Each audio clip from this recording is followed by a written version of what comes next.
എൻ്റെ പേര് ലിജി. ഇത് എൻ്റെ ഹസ്ബൻഡാണ് ജോമോൻ. മക്കൾ ജുവാൻ ക്രിസ്റ്റി, റയൻ ക്രിസ്റ്റി.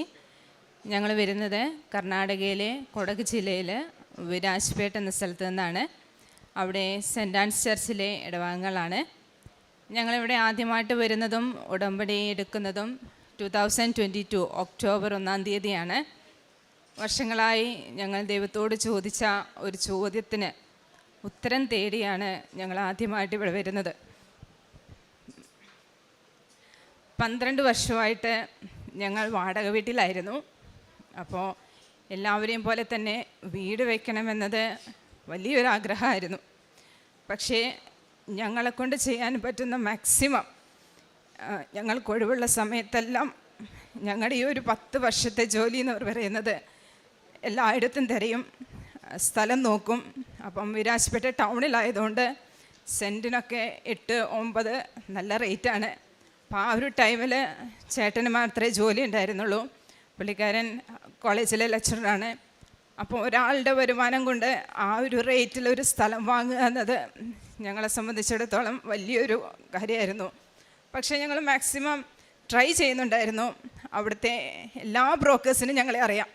കാരണം എല്ലാവരുമായിട്ട് ഞങ്ങൾ ബന്ധപ്പെട്ടിട്ടുണ്ട്. ഞങ്ങൾക്കൊരു സ്ഥലം വേണം. അപ്പോൾ ഇത്രയും നീണ്ടു പോകാനുണ്ടായിരുന്നതിന് ഒരു മെയിൻ കാരണം എന്ന് പറയുന്നത് ഞങ്ങൾക്ക് വലിയൊരാഗ്രഹമായിരുന്നു, ചർച്ചിൻ്റെ അടുത്ത് ഒരു വീട് വേണം. കാരണം എൻ്റെ ചെറിയ മോന് 2 വയസ്സുള്ള ടൈം തൊട്ട് ഞാൻ അവനെ എല്ലാ ദിവസവും പള്ളിയിൽ കൊണ്ടുപോകുന്നുണ്ട്. അതായത് ഞങ്ങൾ ഈ 12 വർഷവും താമസിച്ചുകൊണ്ടിരുന്നത് പള്ളീൻ്റെ അടുത്താണ്. അപ്പം ഞങ്ങൾ എല്ലാ ദിവസവും പള്ളിയിൽ പോകുന്നവരാണ്. ദൈവത്തെ മുറുകെ പിടിക്കുന്ന കുടുംബമാണ്. ദൈവത്തിൻ്റെ തീരുമാനം എന്താണോ അതിൻ്റെ അപ്പുറത്തോട്ട് ചലിക്കാത്തൊരു കുടുംബമാണ്. അപ്പോൾ ഹസ്ബൻഡിനേക്കാളും എനിക്കായിരുന്നു ആഗ്രഹം.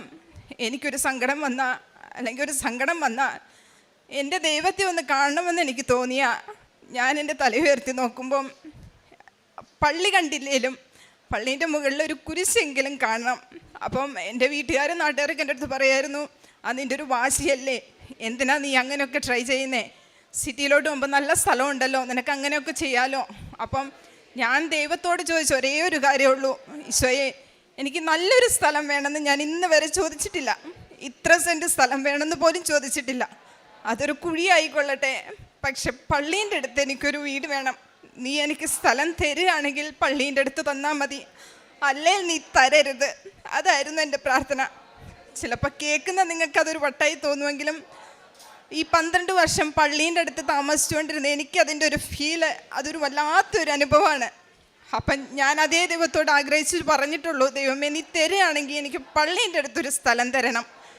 അപ്പം ഞങ്ങളങ്ങനെ 10 വർഷമായിട്ട് ഇതിനു വേണ്ടി പ്രയത്നിച്ചുകൊണ്ടിരിക്കുകയായിരുന്നു. ഓരോ വർഷം കൂടുന്തോറും സെൻറ്റിന് റേറ്റ് കൂടാൻ തുടങ്ങി. അപ്പോൾ ആ ഒരു സമയത്ത് ഹസ്ബൻഡിന് മാത്രമേ ജോലിയുള്ളൂ. അപ്പോൾ സെൻറ്റിന് 6-7 കൊടുത്ത് സ്ഥലം വാങ്ങുക എന്നുള്ളത് ഞങ്ങളെ സംബന്ധിച്ചിടത്തോളം വലിയൊരു കാര്യമായിരുന്നു. അങ്ങനെ ഇരിക്കെ 2018 ഒരു 4 സെൻറ്റ് സ്ഥലം, അത് പള്ളീൻ്റെ അടുത്താണ്. ഞങ്ങൾ കരുതി സ്ഥലം വാങ്ങിയിടാം, കയ്യിലില്ല, നമുക്ക് ലോൺ എടുത്ത് വാങ്ങാമെന്ന് കരുതി 2018 ഒരു 4 സെൻറ്റ് സ്ഥലം ഞങ്ങൾ അഡ്വാൻസ് കൊടുത്തു. പക്ഷേ 2018 എന്ന് പറയുന്നത് ഞങ്ങളെ സംബന്ധിച്ചിടത്തോളം ദൈവത്തിന് ഞങ്ങളോട് എത്ര സ്നേഹം ഉണ്ടായിരുന്നെന്ന് ഞങ്ങൾ അറിഞ്ഞൊരു വർഷമായിരുന്നു. ഞങ്ങൾ അഡ്വാൻസ് കൊടുത്തു. 1 മാസത്തിനുള്ളിൽ ദൈവം വലിയൊരു രോഗം എൻ്റെ ഹസ്ബൻഡിന് തന്നു. അതിനെ ഞങ്ങൾ രോഗമെന്ന് ഇന്നവർ വിളിച്ചിട്ടില്ല. അതൊരു വലിയ സമ്മാനമായിട്ടാണ് ഇന്നും കരുതുന്നത്. കാരണം അവിടുന്നാണ് ദൈവത്തിനെ കൂടുതൽ അടുക്കാനും ദൈവത്തിന് എത്ര സ്നേഹം ഞങ്ങളോട് ഉണ്ടായിരുന്നു എന്നറിഞ്ഞ ഒരു വർഷമായിരുന്നു 2018. പക്ഷേ ഒരേ ഒരു സങ്കടം ഉണ്ടായിരുന്നുള്ളൂ, ആ ഒരു സ്ഥലത്തിന് ഞാൻ അഡ്വാൻസ് കൊടുത്തത് 1 മാസം കൊണ്ട് തിരിച്ചു കൊടുക്കേണ്ടി വന്നു. അന്ന് ഞാൻ എൻ്റെ ദൈവത്തോട് ചോദിച്ച ഒരേ ഒരു ചോദ്യം മാത്രമേ ഉണ്ടായിരുന്നുള്ളൂ, ദൈവമേ എന്തിനാണ്, നിന്നോട് ചോദിച്ചിട്ടാണ് ഞാൻ അതിന് അഡ്വാൻസ് കൊടുത്തത്, ആ ഒരു 4 സെൻറ്റ് സ്ഥലം നീ എന്തിനാണ് വീണ്ടും എൻ്റെ കയ്യിൽ നിന്ന് തിരിച്ചെടുത്തത്? ഒറ്റ ചോദ്യം ഞാൻ ചോദിച്ചുള്ളൂ, വേറെ ഒന്നും ചോദിച്ചില്ല. പക്ഷേ എനിക്കൊരു പ്രതീക്ഷയുണ്ടായിരുന്നു, ദൈവം ഇന്നേ വരെ എനിക്ക് തന്നതെല്ലാം ബെസ്റ്റാണ്. ഞാൻ ചോദിച്ച എല്ലാ ചോദ്യത്തിനും ദൈവം ഉത്തരം തന്നിട്ടുണ്ട്, ഈ ഒരു കാര്യത്തിന് മാത്രം ഉത്തരം തന്നിട്ടില്ല. പക്ഷേ ആ അഡ്വാൻസ് തിരിച്ചു വാങ്ങുമ്പോഴും എനിക്കറിയായിരുന്നു ദൈവം വേറെ എന്തോ എനിക്ക് വേണ്ടി മാറ്റി വെച്ചിരിക്കുന്നു. പിന്നെ ഞങ്ങൾ കുറേ വർഷത്തേക്ക് അതിനെക്കുറിച്ചൊന്നും ചിന്തിച്ചില്ല. കാരണം ഹസ്ബൻഡിന് അസുഖം വന്നു, പിന്നെ എൻ്റെ ട്രീറ്റ്മെൻറ്റായി, ഞങ്ങളതൊക്കെ അങ്ങ് മറന്നു. പിന്നെ ഒരു 2022 ഒക്കെ ആയപ്പോഴേക്കും വീണ്ടും ഞങ്ങൾക്ക് ആഗ്രഹമായി വീട് വേണം. പ്രത്യേകിച്ച് ഞാൻ വീട് വേണമെന്ന് ഞാൻ ആഗ്രഹിക്കാനുണ്ടായിരുന്ന കാരണം എൻ്റെ മക്കളിപ്പോൾ ചെറുതാണ്. അപ്പം ഞാൻ ദൈവത്തോട് പറഞ്ഞു, ദൈവമേ ഇവരൊക്കെ പഠിച്ച് പുറത്തൊക്കെ പോകുന്ന സമയത്ത് എനിക്ക് വീട് വേണ്ട. കാരണം എൻ്റെ മക്കൾ വളരേണ്ടതും കളിക്കേണ്ടതും സ്വന്തം വീട്ടിലാണ്. ചിലപ്പോൾ എൻ്റെ വാശിയായിരിക്കാം, പക്ഷെ ഞാൻ അങ്ങനെയാണ് ചിന്തിച്ചത്. അപ്പം ഞാൻ എന്നും ദൈവത്തോട് പറയും, ദൈവമേ എൻ്റെ പിള്ളേർ പഠിച്ച് വലുതാവുന്നതിന് മുൻപ് എനിക്കൊരു വീട് തരണം. പിന്നെ വേറെ ഒന്നെന്ന് പറയുന്നത് ഞങ്ങൾ സിറ്റിയിലാണ്, അപ്പോൾ തൊട്ടടുത്തൊക്കെ വീടുകളാണ്. അപ്പം ഞങ്ങൾ ദൈവത്തെ നന്നായിട്ട് സ്തുതിച്ച് പ്രാർത്ഥിക്കുന്ന ആൾക്കാരാണ്. അപ്പോൾ തൊട്ടടുത്തൊക്കെ വീടുള്ളതുകൊണ്ട് ഞങ്ങൾക്ക് ഒരു ലിമിറ്റുണ്ട്, അതിൻ്റെ അപ്പുറത്തേക്കൊന്നും നമുക്ക് സ്തുതിക്കാനോ പ്രാർത്ഥിക്കാനൊക്കെ ഒരു മടിയാണ്. അപ്പം ഞാൻ ദൈവത്തോട് പറഞ്ഞു, ദൈവമേ എനിക്ക് സ്വസ്ഥമായിട്ടിരുന്ന്, ഞാൻ വീട്ടിൽ തന്നെയാണല്ലോ, അപ്പോൾ എനിക്ക് ഒത്തിരി സമയമുണ്ട്. ആ ഒരു ടൈമിലാണ് ഞാൻ ബിസിനസ് തുടങ്ങുന്നത്. എനിക്കിപ്പോൾ കേക്ക് ബിസിനസ്സാണ്. അപ്പോൾ എനിക്ക് ഒത്തിരി സമയമുണ്ട്. അപ്പം ഞാൻ ഈ കേക്ക് ചെയ്യുന്നതിൻ്റെ കൂടെ തന്നെ ദൈവത്തെ സ്തുതിക്കുക എന്നത് എൻ്റെ ഒരു നോർമൽ ഹാബിറ്റാണ്. അപ്പം ഞാൻ ദൈവത്തോട് പറഞ്ഞ, ദൈവമേ എനിക്ക് സ്തുതിക്കണമെങ്കിൽ എൻ്റെ ചുറ്റും ആരും കാണരുത്, എനിക്ക് നീയുമായിട്ട് സംസാരിക്കുമ്പോൾ എന്നെ ഡിസ്റ്റർബ് ആക്കി ആരും വരരുത്. അപ്പോൾ അതിനുള്ളൊരു സ്ഥലം നീ എനിക്ക് തരണം. അങ്ങനെ 2022 വീണ്ടും തുടങ്ങി. വീരാജ് പടയിലുള്ള എല്ലാ ബ്രോക്കേഴ്സിനെയും ഞങ്ങൾ കണ്ടു. നിങ്ങളൊന്ന് ഓർക്കണം, കയ്യിൽ പൈസയും പിടിച്ചുകൊണ്ടാണ് സ്ഥലം തേടുന്നത്. എല്ലാവരും കയ്യിൽ പൈസ ഇല്ലാതെ സ്ഥലം തേടുമ്പോൾ ഞങ്ങൾ കയ്യിൽ പൈസ പിടിച്ചുകൊണ്ട് സ്ഥലം തേടുന്നു, സ്ഥലം കിട്ടുന്നില്ല. അങ്ങനെ ഞങ്ങൾ സീറോയിൽ നിൽക്കുന്ന ഒരു അവസരത്തിലാണ് ഞങ്ങൾ ഇവിടെ വരുന്നത്. കാരണം ഞങ്ങളെ കൊണ്ടോ ഒരു ബ്രോക്കേഴ്സിനെ കൊണ്ടോ ഞങ്ങളുടെ ആഗ്രഹം തീരില്ല, അത് നടക്കില്ല എന്ന് 100% ഞങ്ങൾക്ക് മനസ്സിലായ സമയത്താണ് ഞങ്ങൾ യൂട്യൂബിൽ ഇങ്ങനെ ഒരു വീഡിയോ കാണുന്നതും. അപ്പോൾ എൻ്റെ മനസ്സിൽ തോന്നി, ദൈവം ഞാൻ ചോദിച്ചതെല്ലാം തന്നിട്ടുണ്ട്, ഈ ഒരു കാര്യം മാത്രം ദൈവം എനിക്ക് തന്നിട്ടില്ലെങ്കിൽ അതിന് കാരണം ദൈവം തൻ്റെ സ്വന്തം അമ്മ വഴി അതെനിക്ക് തരാൻ വേണ്ടി ആയിരിക്കും. അപ്പോൾ ചേട്ടൻ പറഞ്ഞു, എന്നാൽ നമുക്ക് പോയി ഉടമ്പടി എടുക്കാം. അപ്പം ഞങ്ങൾ 2 പേരും ഒരുങ്ങി ഉടമ്പടി എടുക്കാനായിട്ട് വന്നു. അപ്പോൾ ഇവിടെ എത്തുമ്പോഴാണ് അറിയുന്നത് ഒരാളെ ഉടമ്പടി എടുക്കാൻ പാടുള്ളൂ.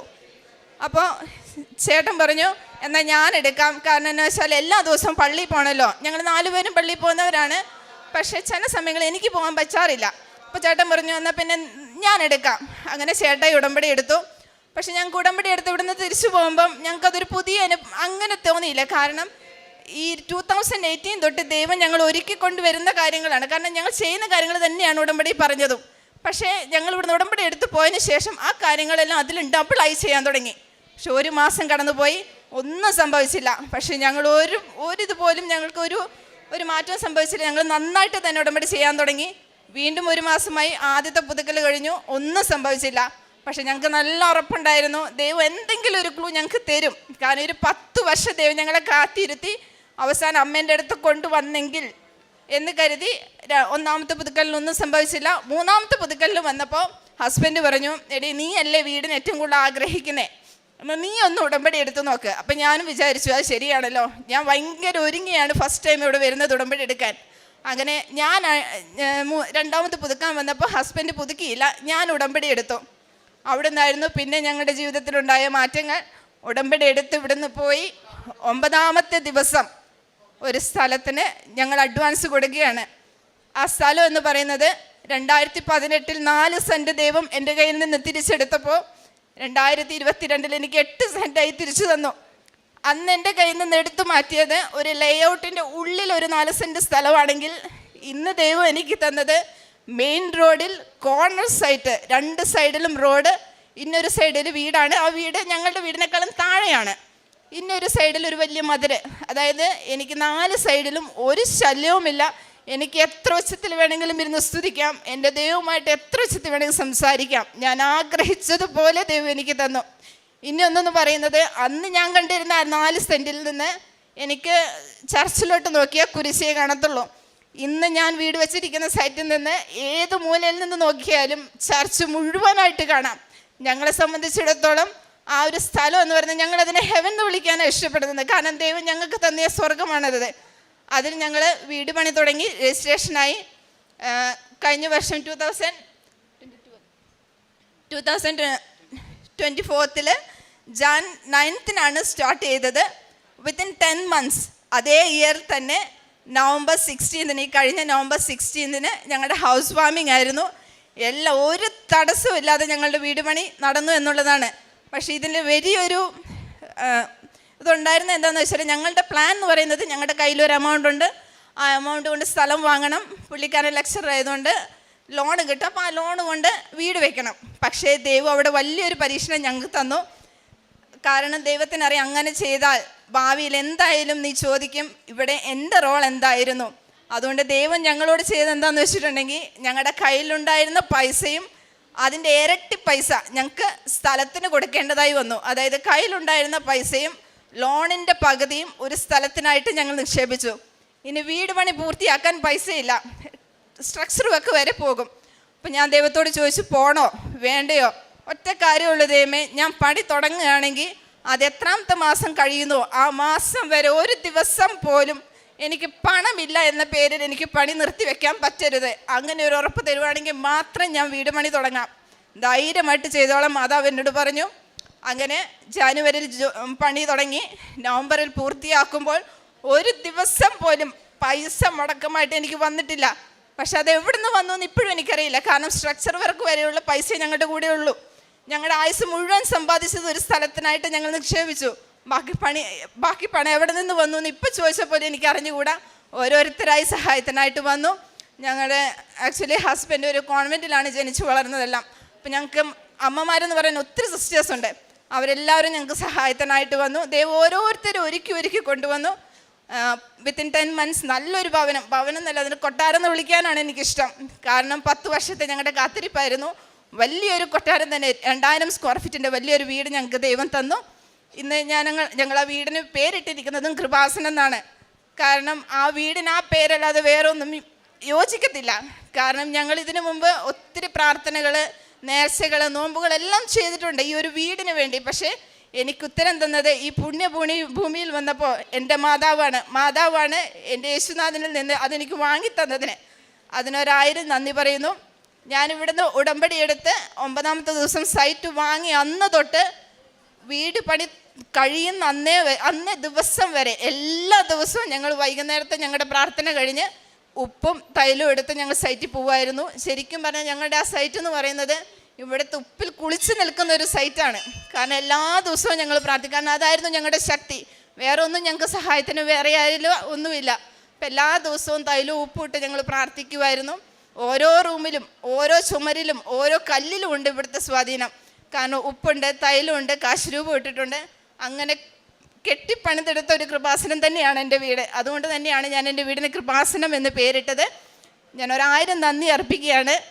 പിന്നെ പ്രേക്ഷിത പ്രവർത്തനം ഞാൻ പറഞ്ഞല്ലോ, ഇതിൽ ഞങ്ങൾ ഓൾറെഡി ചെയ്തുകൊണ്ടിരിക്കുന്ന കാര്യങ്ങളാണെങ്കിൽ കൂടിയും അത് കുറച്ചും കൂടി നന്നായിട്ട് ചെയ്യാൻ തീരുമാനിച്ചു. അതിൽ ചില കാര്യങ്ങൾ പറയുകയാണെങ്കിൽ, പത്രം ഞങ്ങൾക്കറിയായിരുന്നു, ഞങ്ങൾക്ക് ഇവിടുന്ന് പോകുമ്പോഴേ അറിയായിരുന്നു ഏറ്റവും പവർഫുള്ളായ ഒരു ടൂളാണത്. അപ്പം ഞങ്ങൾ വിചാരിച്ചു എല്ലാവരും ചെയ്യുന്ന പോലെ വേണ്ട, കുറച്ചും കൂടി എന്തെങ്കിലും ഒരു മാറ്റത്തിൽ നമുക്ക് ചെയ്യണം. അപ്പോൾ ഞങ്ങൾ ഒരു പ്രാവശ്യം പിന്നെ ഞങ്ങൾക്ക് വേണമെങ്കിൽ കേരളത്തിൽ വരാം, അല്ല കർണാടകയിൽ കൊടുക്കാം. അപ്പോൾ ഒരു പ്രാവശ്യം ഞങ്ങൾ ഇവിടെ വന്ന് ഒരു 3 കെട്ട് പത്രം വാങ്ങി ഞങ്ങൾ കേരളത്തിൽ വന്ന് എല്ലാ ബസ് സ്റ്റാൻഡുകളിലും കയറി കൊടുത്തു. അത് കൊടുത്തു കഴിഞ്ഞപ്പോൾ ഞങ്ങൾ നോക്കിയപ്പം കുറേ ഓട്ടോറിക്ഷ സ്റ്റാൻഡിലൊക്കെ നോക്കുമ്പോൾ ഓട്ടോറിക്ഷയിൽ ഇരിക്കുന്ന ചേട്ടന്മാരാണ് വെറുതെ ഇരിക്കുന്നത്. അപ്പോൾ എനിക്ക് തോന്നി അവിടെ കൊടുക്കാം. പക്ഷേ ഇതെല്ലാം ചെയ്യുന്നത് എൻ്റെ ഹസ്ബൻഡാണ്. ആ ടൈമിൽ ഹസ്ബൻഡ് ഒരു കോളേജിലെ പ്രിൻസിപ്പളായിരുന്നു. അപ്പോൾ ഞാൻ വിചാരിച്ചു പുള്ളിക്കാരന് നാണമുണ്ടോ ഒന്നൊന്ന് നമുക്കൊന്ന് പരീക്ഷിച്ച് നോക്കാം. പക്ഷേ ഒരു നാണമില്ലാതെ എല്ലാ പത്രങ്ങളും കൊടുത്തു തീർത്തത് ഹസ്ബൻഡാണ്. ഓട്ടോറിക്ഷ സ്റ്റാൻഡുകളിൽ, ബസ് സ്റ്റാൻഡുകളിലൊക്കെ ചെന്നു. പിന്നെ ഞങ്ങൾക്ക് തോന്നി രോഗികൾക്ക് കൊടുക്കണം. അപ്പം വെറുതെ എങ്ങനെയാണ് കൊടുക്കുന്നത്? അപ്പോൾ ഞങ്ങൾ നാട്ടിൽ സിസ്റ്റേഴ്സിനെ വിളിച്ച് ചോദിച്ചപ്പോൾ പറഞ്ഞു ഇങ്ങനെ പാലിറ്റീവ് എന്ന് പറഞ്ഞൊരു സംഘടനയുണ്ട്. അപ്പം ഞാൻ പറഞ്ഞു സിസ്റ്ററെ ഞാനൊരു ദിവസം വരുന്നുണ്ട്. അപ്പം അങ്ങനെ ഒരു പ്രാവശ്യം ഞങ്ങൾ കർണാടകയിൽ നിന്ന് ഇവിടെ വന്ന് പത്രം വാങ്ങി ഞങ്ങളുടെ കാറും എടുത്തുകൊണ്ട് വന്ന് ഒരു ദിവസം മുഴുവൻ സിസ്റ്ററേയും കൂട്ടി ഞങ്ങളുടെ ഉപ്പും പത്രവും എല്ലാം എടുത്തുകൊണ്ട് എല്ലാ രോഗികളുടെ വീട്ടിലും പോയി അവർക്ക് വേണ്ടി പ്രാർത്ഥിച്ച് വന്ന ഒരു ദിവസം ഉണ്ടായിരുന്നു. ഞങ്ങൾ ഏറ്റവും കൂടുതൽ സന്തോഷിച്ച ഒരു ദിവസമായിരുന്നു. അങ്ങനെ കുറേ കാര്യങ്ങൾ ചെയ്തിട്ടുണ്ടായിരുന്നു. പിന്നെ ഒരു കാര്യം എന്നുള്ളത് ചേട്ടൻ്റെ കോളേജിലെ ഒരു സംഭവമാണ്. അത് ചേട്ടൻ തന്നെ പറയുന്നതാണ്. കൃപാസന മാതാവ് വഴി ദൈവത്തിന് മഹത്വം. എൻ്റെ പേര് ജോമോൻ. ഞാൻ ഒരു കോളേജ് അധ്യാപകനാണ്. 2022 എൻ്റെ കോളേജിലെ പ്രിൻസിപ്പൽ സ്ഥലം മാറി പോയപ്പോൾ ആ പ്രിൻസിപ്പൽ സ്ഥാനത്തേക്ക് തിരഞ്ഞെടുത്തത് എന്നെയായിരുന്നു. അതിന് ഒരു യോഗ്യതയും എനിക്കുണ്ടായിരുന്നില്ല. കാരണം അവിടെ കന്നഡ ഭാഷയായിരുന്നു മെയിനായത്. പിന്നെ എന്നെക്കാളും എഡ്യൂക്കേറ്റഡ് ആയിട്ടുള്ള ഒട്ടനവധി ലെക്ചേഴ്സ് അവിടെ ഉണ്ടായിരുന്നു. പക്ഷേ ദൈവത്തിൻ്റെ നിയോഗം എന്നിലൂടെ ആ കോളേജ് മുന്നോട്ട് പോകാനായിരുന്നു. അതുകൊണ്ട് ഈ ബലഹീനായി എന്നെ എനിക്കത് സാധിക്കുമോ എന്ന് ഞാൻ ഈശോയോട് എപ്പോഴും ചോദിക്കുമായിരുന്നു. എൻ്റെ ദിവസം തുടങ്ങുന്നത് തന്നെ രാവിലെ 6:30 ആരാധനയുടെ മുമ്പിൽ മുട്ടുകുത്തി നിന്ന് അരമണിക്കൂർ ആരാധനയും അത് കഴിഞ്ഞ് വിശുദ്ധ കുർബാന സ്വീകരണവും കഴിഞ്ഞിട്ടാണ് ഞാൻ എപ്പോഴും കോളേജിലേക്ക് പോകുന്നത്. ഓരോ ദിവസവും ആരാധനയുടെ മുമ്പിൽ നിൽക്കുമ്പോഴും ഞാൻ കോളേജിലെ സ്റ്റുഡൻസിനെയും ഞാൻ ഈശോയ്ക്ക് സമർപ്പിച്ചു. അങ്ങനെ മുന്നോട്ട് പോയിക്കൊണ്ടിരിക്കുമ്പോൾ 2022 അധ്യയന വർഷത്തിലെ വാർഷിക പരീക്ഷയിൽ ആ ജില്ലയിലെ 64 കോളേജുകളിൽ നിന്നും എൻ്റെ കോളേജിന് 100% വിജയം നേടിത്തന്ന എൻ്റെ അമ്മയ്ക്ക് 1000 നന്ദി പറയുന്നു. അതുപോലെ പ്രേക്ഷിത പ്രവർത്തനമായിട്ട് ഞാൻ മുന്നോട്ട് പോകുമ്പോൾ പത്രങ്ങൾ ഹോസ്പിറ്റലിലും ഓട്ടോറിക്ഷ സ്റ്റാൻഡിലും ബസ് സ്റ്റാൻഡിലും എന്ന് വേണ്ട നാം നിൽക്കുന്ന സ്ഥലത്ത് നിന്ന് 3 മണിക്കൂർ അകലെയുള്ള മൈസൂർ സെൻറ്റ് ഫിലോമിനാസ് ചർച്ചിൽ വരെ ഞാൻ പത്രങ്ങൾ വിതരണം ചെയ്യാൻ പോയിട്ടുണ്ട്. പിന്നെ രോഗികളെ സന്ദർശിക്കുകയും ഹോസ്പിറ്റലിലെ എല്ലാ രോഗികളെയും പരിചരിക്കുകയും ചെയ്യാൻ എനിക്ക് സാധിച്ചിട്ടുണ്ട്. യെശയ്യാ പ്രവാചകൻ്റെ പുസ്തകം 65:21 അവർ ഭവനങ്ങൾ പണിത് വാസമുറപ്പിക്കും, മുന്തിരിത്തോട്ടങ്ങൾ നട്ടുപിടിപ്പിച്ച് അവയുടെ ഫലം ഭക്ഷിക്കും. അവർ പണിയുന്ന ഭവനങ്ങളിൽ അന്യർ വസിക്കുകയില്ല. കർണാടകയിൽ നിന്ന് തങ്ങൾ വന്ന് ഉടമ്പടി എടുക്കുവാനുണ്ടായ സാഹചര്യങ്ങൾ ഒത്തിരിയേറെ പ്രാർത്ഥനയോടും അതുപോലെ കാരുണ്യ പ്രവർത്തനങ്ങളോടുമൊക്കെ മുമ്പോട്ട് പോയ കുടുംബമാണെന്നും തങ്ങൾ ഒത്തിരിയേറെ നേർച്ചകളൊക്കെ സമർപ്പിച്ചു. തങ്ങൾക്ക് സ്വന്തമായിട്ടൊരു വീട് വേണം. പലയിടത്തും പോയി പ്രാർത്ഥിച്ചു. 10 വർഷമായിട്ട് തങ്ങൾക്ക് നടക്കാതിരുന്നത് ഉടമ്പടി എടുത്തതിന് ശേഷം നടന്നതിൻ്റെ അനുഭവമാണ് നാം കേട്ടത്. അതിൻ്റെ വഴികൾ ഒത്തിരിയേറെ ഉണ്ട്. അതെല്ലാം വളരെ വ്യക്തമായിട്ട് സാക്ഷ്യത്തിലൂടെ നാം കേട്ടതാണ്. ആദ്യം ഹസ്ബൻഡ് ഉടമ്പടി എടുത്തു, പിന്നീട് വൈഫ് ഉടമ്പടി എടുത്ത് 9ാമത്തെ ദിവസം സ്ഥലം വാങ്ങുവാനിടയായി. എന്തായിരുന്നു ഇവർക്ക് ഇത്രയേറെ താമസിക്കാനുണ്ടായ കാരണം? അതായത് പള്ളിയോട് അടുത്ത് തന്നെ തങ്ങൾക്കൊരു ഭവനം വേണം. അതായിരുന്നു ഏറ്റവും ഡിമാൻഡായിട്ട് ഈശോയുടെ മുൻപിൽ സമർപ്പിച്ചു കൊണ്ടിരുന്നത്.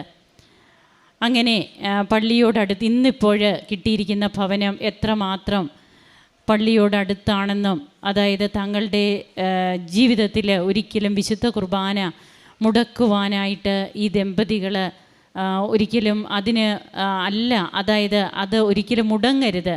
അതായിരുന്നു ഇവർ ഏറ്റവും ഇമ്പോർട്ടൻ്റ് ആയിട്ട് കരുതിയിരുന്നത്. അതുകൊണ്ട് തന്നെ തങ്ങളുടെ വീട് തങ്ങൾക്ക് അങ്ങനെ തന്നെ കിട്ടണമെന്ന് ആഗ്രഹിച്ചു, അങ്ങനെ തന്നെ ലഭിച്ചു.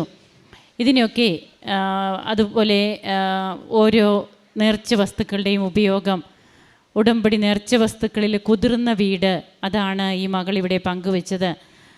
അങ്ങനെ തങ്ങളുടെ വീടും അതുപോലെ തങ്ങൾക്ക് എന്താണ് വിശേഷ വിധിയായിട്ട്, അതായത് മത്തായി ശ്ലീഹായുടെ വിശുദ്ധ സുവിശേഷം 5 തിരുവചനങ്ങൾ 47 മുതലുള്ള തിരുവചനങ്ങളിൽ സഹോദരങ്ങളെ മാത്രമേ നിങ്ങൾ അഭിവാദനം ചെയ്യുന്നുള്ളൂവെങ്കിൽ വിശേഷ വിധിയായി നിങ്ങൾ എന്താണ് ചെയ്യുന്നത്? വിജാതീയരും അതുതന്നെ ചെയ്യുന്നില്ലേ എന്ന് ഈശോ ചോദിക്കുന്നുണ്ട്. ഈശോയുടെ ഈ ഒരു നിലപാട് തങ്ങൾ വിശേഷവിധിയായിട്ട് പിന്നെ ചെയ്ത കാര്യങ്ങളാണ് ഉടമ്പടിയിൽ. അതുവരെയും ചെയ്തുകൊണ്ടിരുന്ന കാര്യങ്ങൾ കുറേ കൂടി വ്യക്തതയോടെ തീഷ്ണതയോടെ തങ്ങൾ പൂർവാധികം ദൈവസ്നേഹത്തോടെ ചെയ്യുവാൻ തുടങ്ങിയപ്പോൾ തങ്ങൾക്ക് ലഭിച്ച കൃപകൾ, കോളേജിൽ 100% വിജയം, അവിടെയുള്ള മറ്റ് 64 കോളേജുകളിലും വെച്ച് തൻ്റെ കോളേജിന് വിജയം ലഭിക്കുന്നു.